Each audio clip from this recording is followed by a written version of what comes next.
Literal గా silent గా self deportation emails వస్తున్నాయి. Your visa is not a protection to you, it's just a leverage. లక్షలు పెట్టిన education waste అవుతుంది. అప్పుడు అలాంటి కేసులో ఇమిగ్రేషన్ లాయర్స్ ని మాట్లాడుకొని you can fight that case అంట. చాలా మంది అనుకోవచ్చు నువ్వు ఎగ్జాగరేట్ చేస్తున్నావు బ్రో అని చెప్పేసి. దీస్ ఆర్ ద ఆర్టికల్స్, కావాలంటే తీరిగ్గా ప్రతి లైన్ బై లైన్ చదువుకోండి. ఓకే, హాయ్ డూడ్స్, అందరు ఎలా ఉన్నారు? సో ఫస్ట్ ఆఫ్ ఆల్ మన రామోబాయ్ ఛానల్ కి స్వాగతం, సుస్వాగతం. ఇవాళ టాపిక్ అయితే అదిరిపోతుంది మామ, చాలా ఇంపార్టెంట్. లిటరల్ గా చెప్తున్నాను, ఇండియాలో ఉన్న వాళ్ళకి at the same time US లో ఉన్న వాళ్ళకి కూడా చాలా ఇంపార్టెంట్. మనం ఈ వీడియోలోకి ఎంటర్ అయ్యే ముందు ఒక ఇంపార్టెంట్ విషయం చెప్తాను. అదేంటంటే ప్లీజ్ సబ్స్క్రైబ్ ద ఛానల్. మీరు సబ్స్క్రైబ్ చేయకపోతే మాత్రం నేను వెళ్ళిపోతాను. సబ్స్క్రైబ్ చేయకపోతే నేను ఎందుకు గొంతు దించుకోవాలి? చూడండి గొంతు ఎట్లా అయిపోయిందో నాకు. ఇక్కడ కనిపిస్తుందా మీకు? ద చేంజింగ్ యుఎస్ఏ, దీని గురించే మాట్లాడబోతున్నాం మనం. 3 విషయాల త్రూ కవర్ చేస్తా: education aspect, political aspect and also economical aspect. 3 related to Indian students and Indian students in abroad also. First thing వచ్చేసి ఎడ్యుకేషన్ ఆస్పెక్ట్ మామ, వినండి. ఇప్పుడు ఎడ్యుకేషన్ అనగానే వరల్డ్ మొత్తానికి గుర్తొచ్చేది ఏంటి? యుఎస్ఏ. ఎందుకంటే USA is known for masters, education and what not. అందులో ఇండియన్ స్టూడెంట్స్ ఇంకా ప్రిఫర్ చేస్తారు యుఎస్ఏని, ఎందుకంటే యుఎస్ఏ అన్ని రకాలుగా బెటర్ మిగతా కంట్రీస్ మీద అని చెప్పేసి. జనరల్ గా కూడా ఇండియన్ స్టూడెంట్స్ మాస్టర్స్ కి రావడం అనేది యుఎస్ కి కూడా విన్ విన్ సినారియో. ఎందుకంటే US students are contributing up to $50 billion per year. ఒక ఇయర్ కి $50 billion అంటే some 4 lakhs some change crores. చాలా పెద్ద అమౌంట్. అది నేను మీకు ఎక్స్ప్లెయిన్ చేయలేను, చాలా పెద్ద అమౌంట్. లిటరల్ గా లాస్ట్ 2 years చూసుకుంటే రికార్డ్ నెంబర్ ఆఫ్ వీసాస్ ఇచ్చారు. అంటే ఒక ఇయర్ కి 4 lakh ఇండియన్ స్టూడెంట్స్ వచ్చారు. అండ్ యుఎస్ఏ యూనివర్సిటీస్ కూడా మనీ వస్తున్నాయి కదా అని చెప్పేసి ఎడాపెడా రాణించింది అందరినీ. But here comes the change. Trump today date లో చూస్తే వీసా యాక్సెప్టెన్స్ రేట్ 50% దగ్గర పడిపోయింది. ఫ్యూ రిపోర్ట్స్ ప్రకారం 40% రిజెక్షన్ రేట్స్ అంట. అంటే 10 members వెళ్తే లిటరల్ గా 4 people are getting rejected. And you know what, recent గా ఒక ఆర్టికల్ వచ్చింది అనమాట. స్టడీ అబ్రాడ్ కన్సల్టెన్సీ వాళ్ళు ఏం చెప్తున్నారంటే తెలంగాణ ఇంకా హైదరాబాద్ స్టూడెంట్స్ లో రిజెక్షన్ రేట్ ఎక్కువ ఉందంట. లిటరల్ గా 50% of them are getting rejected అంట.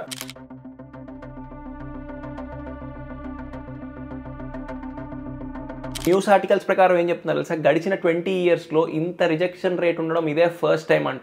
జస్ట్ కొంచెం టైం బ్యాక్ ట్రంప్ ఏం చెప్పాడు తెలుసా, we're going to give lot of visas, we want lot of students in ఇది అది అని చెప్పాడు. ఆల్ ఆఫ్ అ సడన్ ఈ చేంజ్ చూసావా? చాలా మంది స్టూడెంట్స్ కంప్లైంట్ చేస్తున్నారు చాలా వీసా రిజెక్షన్స్ అవుతున్నాయి అని చెప్పేసి. ఇంకా కల్కటా సెంటర్ లాంటి సెంటర్స్ కి అయితే అసలు వెళ్ళకండి, ఎందుకంటే కల్కటా సెంటర్ లో బేసిక్ గానే రిజెక్షన్ సెంటర్ అంటారు. అందులో మళ్ళీ ఇది ఒక రిజెక్షన్ రేట్. ఆ మధ్య 10 మంది వెళ్తే 3 కన్నా వచ్చేది, ఇప్పుడు అది కూడా రావట్లేదేమో కల్కటాలో. యాక్చువల్ గా you know what is scary, top ivy colleges లో కూడా రిజెక్షన్ రేట్ చూస్తున్నారంట వీసాలో. ఎందుకంటే ఐవీ లీగ్ కాలేజెస్ అయినా సరే, టాప్ కాలేజెస్ అయినా సరే, ఓకే వీళ్ళకి ఒక స్టాండర్డ్ ఉంది, వీళ్ళు ఒక ఎకానమీకి పర్ఫెక్ట్ గా పనికొస్తారు కానీ నెగిటివ్ ఏం కాదులే అని చెప్పేసి వీసాస్ ఇచ్చేసేవాళ్ళు ఇది వరకు రోజుల్లో. ఇప్పుడు టాప్ కాలేజెస్ లో కూడా వీసా రిజెక్షన్స్ అవుతున్నాయంటే జస్ట్ ఇమాజిన్ మామ. ఇంకా జాబ్స్ విషయం అయితే దేవుడేరుగు, అసలు చెప్పనే అవసరం లేదు. ఎందుకంటే లిటరల్ గా ఎలా ఉన్నారంటే, చాలరా బాబు మీరు మీ గోళ, మీరు ఏదో మూసుకొని అట్లా పడుండండి రా ఆయన అన్నట్టు ఉన్నారు. మమ్మల్ని లిటరల్ గా చెప్పనా, ఉన్న వాళ్ళని కూడా చాలా మందిని తరిమేయడం చూస్తున్నారు. అందుకే చెప్తున్నా ఈ వీడియోని ఆఖరి దాకా చూడండి, చాలా ఇంపార్టెంట్ ఉంటుందని. I mean it.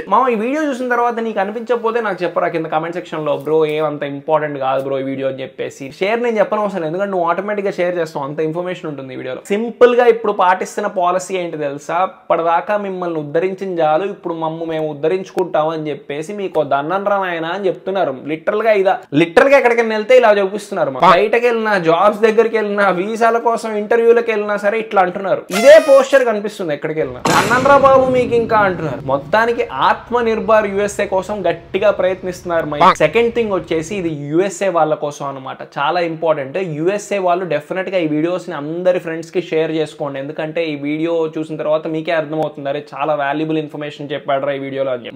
మిమ్మల్ని ఏదో పానిక్ చేయడానికనో, మిమ్మల్ని ఏదో భయపెడితే వ్యూస్ వస్తాయనో, భయపెట్టాలనో నా ఇంటెన్షన్ కాదు. మీ అందరికి జాగ్రత్త చెప్పడానికి మాత్రమే చెప్తున్నాను. చాలా మందికి లిటరల్ గా సైలెంట్ గా సెల్ఫ్ డిపోర్టేషన్ ఈమెయిల్స్ వస్తున్నాయి. ఎట్లా వస్తుందంట తెలుసా, ఆల్ ఆఫ్ సడన్ ఇట్లా ఈమెయిల్ వస్తుందంట, సో అండ్ సో ఇష్యూ మీద we're having an issue, we're revoking your visa అన్నట్టు వచ్చేసి స్టూడెంట్ సెవిస్ టర్మినేట్ అయిపోయినట్టు వస్తుందంట. సెవిస్ టర్మినేట్ అయిపోయిందంటే ఇంకా గాన్ కదా, యూనివర్సిటీ నుండి ఈమెయిల్ వస్తుందంట.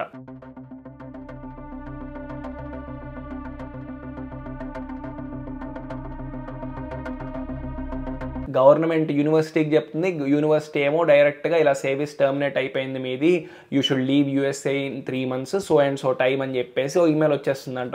ఏంది బ్రో సరిగ్గా చెప్పు, మాకు అర్థం కావట్లేదు అంటే ఎగ్జాంపుల్స్ చెప్తాను, జాగ్రత్తగా వినండి. నాకు కూడా రీసెంట్గా తెలిసింది, ఎవరికన్నా ప్రాబ్లం ఉంటేనే నాకు చెప్తారు మామ. బేసికలీ ఏదైనా ప్రాబ్లం ఉంటే నాకు ఫోన్ చేసి చెప్తారు, ఇది ఇష్యూని ఎలా డీల్ చేయాలి మామ అని చెప్పేసి. నాకు తెలిస్తే నేను ఏదైనా ఇన్ఫర్మేషన్ ఇస్తాను. సో వాళ్ళ త్రూనే నేను చెప్తున్నాను మీకు. ఇది సీరియస్ థింగ్ కాబట్టి 3 cases చెప్తా, జాగ్రత్తగా వినండి. ఓకే, షాక్ అవుతారు చెప్తే. నాకు ఒక అతను ఫోన్ చేసి చెప్పాడనమాట, బ్రో ఇలా కొన్ని ఇయర్స్ బ్యాక్ ఒక ఇష్యూ అయింది బ్రో, ఒక అమ్మాయితోటి సమ్ ఇష్యూ అయింది, అది ప్రైవేట్ థింగ్, నేను మీకు చెప్పలేను. అమ్మాయితో పాటు ఇష్యూ అంటే మీకు అర్థం చేసుకోండి, ఓకేనా. కొంచెం ఇష్యూ, అదేం సివియర్ ఏం కాదు. ఆ ఇష్యూ వల్ల అతని మీద పోలీస్ కంప్లైంటో సంథింగ్ ఏదో ఫైల్ అయింది, ఓకేనా. ఆ ఫైల్ అయింది, అది అక్కడితో అయిపోయింది, కొన్ని ఇయర్స్ బ్యాక్ ఇది. ఇప్పుడు ఏమైందంటే అతనికి మంచిగా జాబ్ వచ్చింది, రీసెంట్గా H1 పిక్ అయిందంట. ఆల్ ఆఫ్ అ సడన్ అతనికి ఈమెయిల్ వచ్చిందంట, so and so issue in the past, కాబట్టి దానివల్ల మీకు వీసా ఇలా రివోక్ చేయాల్సి వస్తుంది, ఇలా సర్వీస్ టర్మినేట్ చేయాల్సి వస్తుంది, మీరు ఇంత టైంలో యూఎస్ఏని లీవ్ చేయాలని చెప్పేసి ఈమెయిల్ వచ్చిందంట. మామ ఇంత సీరియస్ టైంలో కూడా జాబ్ చేస్తూ H1 పిక్ అయ్యి అమ్మాయి అనుకున్న టైంలో అప్పుడెప్పుడో జరిగిన ఒక అమ్మాయి థింగ్ ఇలా హాంట్ చేసింది. పోనీ అదేమన్నా సెక్సువల్ అసాల్ట్ సీరియస్ థింగ్ అంటే అది కూడా కాదంటావు, అయినా కూడా అంత సీరియస్గా నడుస్తుంది సినారియో. ఏమో బ్రో అదేం జరిగిందో అంటావా. ఇంకో కేసు చెప్తా, ఇదైతే నీకు మైండ్ పోతుంది చెప్తే. ఒక అతను ఇలా కార్ నడుపుకుంటూ వెళ్తున్నాడంట, పోలీస్ వాళ్ళు ఓవర్ స్పీడింగ్ చేస్తున్నాడని చెప్పేసి పుల్ ఓవర్ రిక్వెస్ట్ చేశారనమాట. అతను ఏం చేశాడు, కొంతసేపు ఆగలేదంట, తర్వాత అర్థమయ్యి పక్కన ఆపాడంట. పక్కన ఆపిన తర్వాత పోలీస్ బేసికల్ ఇక్కడ యూఎస్ రూల్ ఏంటి, ఒకవేళ పుల్ ఓవర్ చేస్తే కనుక మనం పక్కకు ఆపుకొని డోర్ తీయకూడదు అనమాట. జస్ట్ స్టీరింగ్ మీద చేతులు పెట్టేసి పోలీస్ ఆఫీసర్తో మాట్లాడాలి. ఇతను ఏం చేశాడంట, బై మిస్టేక్గా అది డోర్ కిందకు అవ్వలేదంట.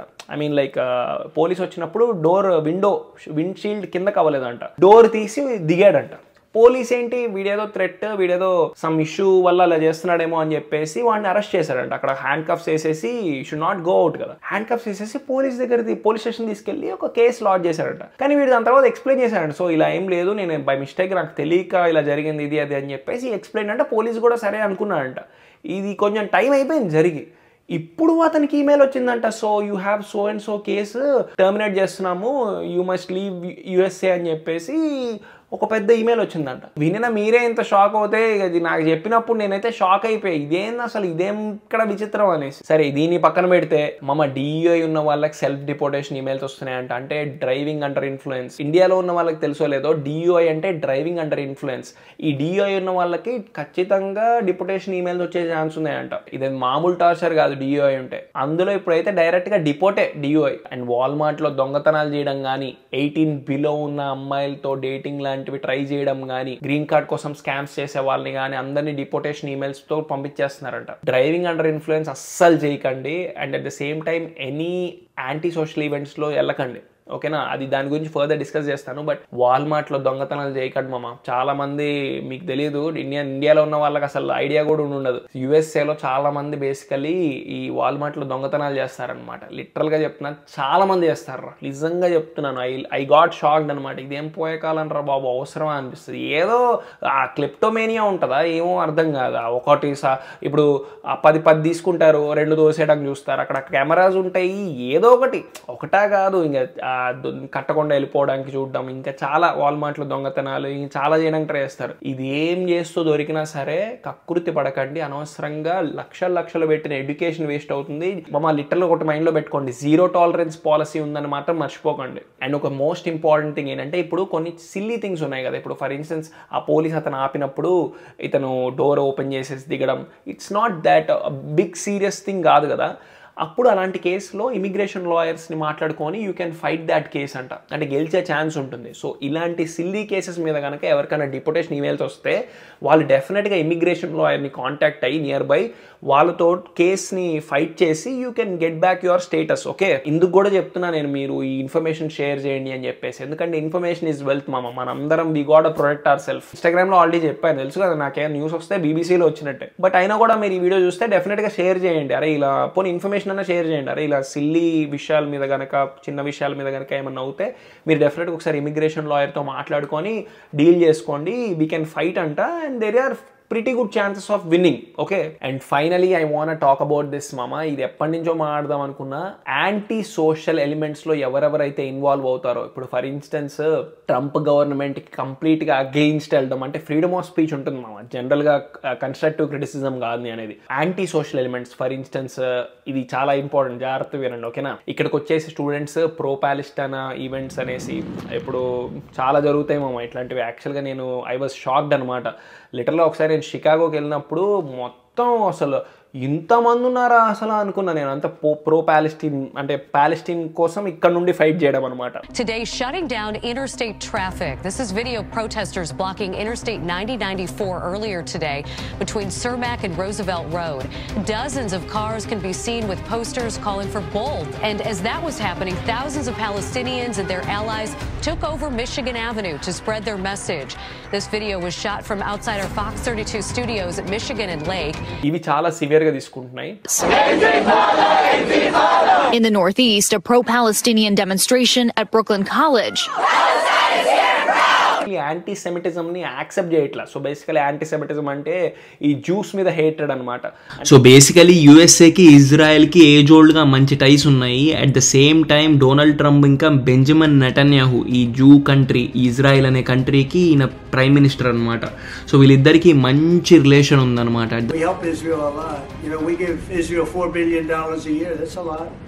Congratulations, by the way. That's pretty good. Government ఏ ఎక్స్టెంట్ దాకా వెళ్తుందంటే any anti semitic social media post కానీ, ఎనీ ప్రాపగాండా కానీ, ఎనీ మీటింగ్స్ కానీ స్ట్రిక్ట్గా కండెమ్ చేసి వాళ్ళ వీసాస్ రివోక్ చేసి వాళ్ళని పంపించేస్తాం తిరిగి అన్నట్టున్నారనమాట. యూ విల్ బీ షాక్డ్ నేను చెప్తే. ట్రంప్ కొలంబియా యూనివర్సిటీ అని ఒక యూనివర్సిటీ ఉంటుంది, ఈ యాంటీ సోషల్ ఎలిమెంట్స్ కి హబ్ లాగా అనమాట. ఆ మధ్య ఫుల్ ఈ ప్రో పాలెస్టీన్ బ్యాచ్ అనే వాళ్ళు బాగా ఇక్కడ కొలంబియా యూనివర్సిటీ నుండి ఫైట్ చేయడానికి ట్రై చేశారు. Graduate student at Columbia University arrested by ICE officials for his role in the pro-Palestinian protests taking place on that campus last year. Now this comes as the Trump administration is threatening to revoke green cards and visas of those who support Hamas. చాలా చోట్ల నుండి ఎవరెవరైతే fight చేశారో వాళ్ళందరినీ deport చేస్తున్నారంట. Literal గా ఇది వరకు రోజుల్లో నేను రోడ్డు మీద వెళ్తున్నప్పుడు చాలా మంది పాలెస్టీనా ఫ్లాగ్ పట్టుకొని తిరగడం కానీ, లేదంటే కార్ మీద పాలెస్టీన్ ఫ్లాగ్ ఉండడం కానీ, చాలా చాలా విషయాలు చేసేవాళ్ళు. ట్రంప్ వచ్చిన తర్వాత అయితే నేను ఆ ఫ్లాగ్ ని చూడలేదు, అసలు అలాంటివి చూడలేదు. అసలు నేను చెప్పాను కదా, సెక్రటరీ ఆఫ్ స్టేట్ ఏం చెప్తున్నాడు, visa is just a piece of paper, మీరు గ్రీన్ కార్డ్ ఉన్నా సరే దాన్ని చించేసి అవతల పడేస్తాం అన్నట్టు ఉన్నారు వాళ్ళు. ముస్లిమ్స్ కూడా ఈ వీడియో చూస్తుంటే మీకు ఒక విషయం చెప్తాను, religion is very personal thing అనమాట. అంటే దాన్ని మీరు ఒకసారి కంట్రీ వదిలేసేసిన తర్వాత keep it to yourself. A new executive order signed by President Trump calls for the deportation of resident aliens, including students with visas, who broke laws during anti-Israel protests following the October 7th, 2023 terrorist attack. కావాలంటే నెట్లో చూడండి, silent డెపోటేషన్స్, Palestine issues మీద వీటి మీద USA ఎలా నడుస్తుందో ఒకసారి చూడండి. And coming to last but not least, immigration అయితే బీభత్సంగా టైట్ ఉంది మామ. అంటే లిటల్గా నేను I would not suggest anyone మీ అక్క పెళ్ళనో లేదంటే చెల్లెలకు శ్రీమంతం అని చెప్పేసో ఇంకేదో పనులు, చిన్న చిన్న పనులు ఉంటాయి కదా, చిన్న పనులు పక్కనేటండి, పెద్ద పెద్ద విషయాలు కూడా. మొన్న రీసెంట్గా ఒక ఫన్నీ థింగ్ చెప్తాను, ఫనీ కాదు actually it's very serious thing. ఏమైందంటే ఇలానే మ్యారేజ్ అయ్యి చాలా టైం అందంట. సో మామయ్య అదే పిల్ల తండ్రి ఏం చెప్పాడంటే, అల్లుడు నువ్వు ఇలా చాలా టైం ఏంది వచ్చేసి మా ఇలా కూతుర్ని ఏదో యుఎస్ సంబంధం అని ఇస్తే ఈ 2 ఏళ్ళైనా సరే ఒక్కసారి కూడా ఇండియా రాలేదు, మీ ఏంది ఇందుక ఇచ్చింది మా కూతుర్ని, యుఎస్ సంబంధాలు అంటే అందుకే ఇవ్వకూడదు అని చెప్పేసి ఓ పెద్ద ఫీల్ అయ్యి అడిగారంట, రా రా రా అని బలవంత పెట్టారంట. వీళ్ళు ఏం చేశారంటే సరే ఒకసారి వెళ్దాంలే అని చెప్పేసి వెళ్ళారు, బాగానే ఉంది. తిరిగి వచ్చేటప్పుడు ఇమిగ్రేషన్లో ఆపేశారంట. ఇది యాక్చువల్గా ఇండియాలో ఉన్న వాళ్ళకి అర్థం కాదు, ఎందుకు యూఎస్ఏ వాళ్ళు అసలు ఇండియా రారు చాలా ఏళ్ళకి అని. ఇదే కాదు, యూనివర్సిటీలో ఏమైనా తేడాలున్నా సరే చిన్న లూప్స్ ఏమన్నా వాడుకొని, తెలిసిందే కదా సిస్టమ్ ఏమన్నా లూప్స్ వాడుకొని ఆ తర్వాత ఇండియా వెళ్ళినప్పుడు బాగానే ఉంటుంది, ఇండియా నుండి మళ్ళీ యూఎస్ఏ వచ్చేటప్పుడు ఆపేస్తున్నారంట. జాగ్రత్త. ఇండియా వాళ్ళు ఎవరన్నా యూఎస్ఏ సంబంధం యూఎస్ఏలో ఉండొచ్చు అని చేసుకుంటే వాళ్ళు కూడా జాగ్రత్తగా ఉండండి. ఎందుకంటే మీరు అనుకుంటున్న సోకాల్ ఫియాన్సీ ఎప్పటిదాకా యూఎస్ఏలో ఉంటాడో వాడికే తెలియదు. అండ్ యూఎస్ఏలో ఉండి ఇండియా వెళ్ళి మ్యారేజ్ చేసుకుని ఆ అమ్మాయిని తీసుకొని యూఎస్ఏ వద్దాము ఖచ్చితంగా అనుకున్న వాళ్ళు కూడా జాగ్రత్తగా ఉండండి. ఎందుకంటే నువ్వు ఒక్కసారి ఇండియా వెళ్ళి మ్యారేజ్ చేసుకున్నావు అనుకో, ఆ అమ్మాయిని తీసుకొని మళ్ళీ వెనక్కి వస్తావో లేదో తెలియదు. జస్ట్ చెప్తున్నా, ఖచ్చితంగా ఇలానే అవుతుందంటే నాకు తెలియదు, ఛాన్సెస్ ఉన్నాయంటే ఉన్నాయి, అందుకే చెప్తున్నాను. అలా ఇండియా వెళ్ళైతే వెళ్ళండి, కానీ తిరిగి రాకపోతే పర్లేదు అనుకునే వాళ్ళు ఎవరిని ఉంటే వాళ్ళైతే వెళ్ళండి. చాలా మంది అనుకోవచ్చు నువ్వు ఎగ్జాగరేట్ చేస్తున్నావు బ్రో అని చెప్పేసి. These are the articles. కావాలంటే థియరిక్గా ప్రతి లైన్ బై లైన్ చదువుకోండి. ఓకే, టాప్ కంపెనీస్ కానీ ఇంక్లూడింగ్ యూనివర్సిటీస్ కానీ ట్రావెల్ చేయడం అనేది ఇప్పుడు చాలా రిస్కీ ఉంది.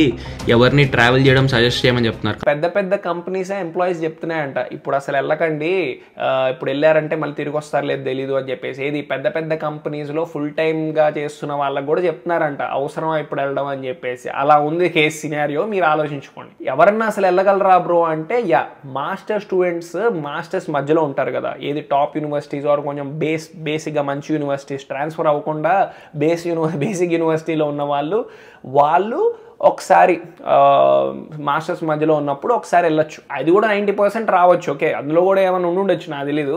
ఏమో ఎవరికి తెలుసు. పార్ట్ టైం విషయం వెతికి ఇప్పుడు సడన్గా పక్కన ఆపి ఫోన్ చూసి వాట్సాప్ ఫోటోలు చూసి వీడియో చూసి అవన్నీ చేశారంటే ఎవడో ఏం చేయలేం. అందుకే 90% అని చెప్పా. కంక్లూజన్లో ఇండియాలో మాకు ఆల్రెడీ జాబ్ ఉంది బ్రో. చాలా మంది చెప్తారు ఇండియాలో జాబ్ ఉంది బ్రో, మేము ఇప్పుడు బెటర్గా ఇంకా బెటర్ శాలరీ కోసం ఇక్కడ యూఎస్ఏకి వచ్చేస్తాము. యూఎస్ఏకి వచ్చేసి ఏదో ఒకటి చేసుకొని మాస్టర్ చేసుకొని ఇంకా మంచి జాబ్ కొట్టేసి రాజాల్లో సెటిల్ అయిపోతాం బ్రో అని చెప్పేసి అనుకున్న వాళ్ళకి అయ్యా బాబు అంత సినిమా లేదమ్మా. మంచిగా ఇక్కడ ఇండియాలో ఒక 50,000 60,000 జాబ్ ఉన్నా సరే ప్రశాంతంగా చేసుకోండి. ఎందుకంటే లిటరల్గా చెప్తున్నా కదా, ఒక చిన్న ఫైనల్ ఎగ్జాంపుల్తో ఈ ఎగ్జాంపుల్తో నేను ఎండ్ చేసేస్తాను. లిటరల్గా ఒకడు ఇలానే లోన్ 40 lakhs పెట్టుకొని వచ్చాడు. మాస్టర్స్ అయిపోయింది, జాబ్ కోసం ట్రై చేశాడు, జాబ్ దొరకలేదని చెప్పేసి మళ్ళీ ఇండియా వెళ్ళిపోయాడు. 75,000 శాలరీ ఉన్న జాబ్ అయితే వచ్చిందంట, కానీ లోనే 60,000 దగ్గర ఉందంట. ఇండియాలో ఆల్రెడీ మంచి లైఫ్ ఉంది బ్రో, ఇప్పుడు యూఎస్ఏకి వచ్చేసి ఇంకా మంచి లైఫ్ చేసుకుంటాం బ్రో అనుకుంటే మాత్రం రైట్. మరి ఇట్లు మీ రామబాయ్ సైనింగ్ ఆఫ్. అందరూ టేక్ కేర్, జాగ్రత్త, అండ్ ఇన్ఫర్మేషన్ షేర్ చేయడం మాత్రం మర్చిపోకండి.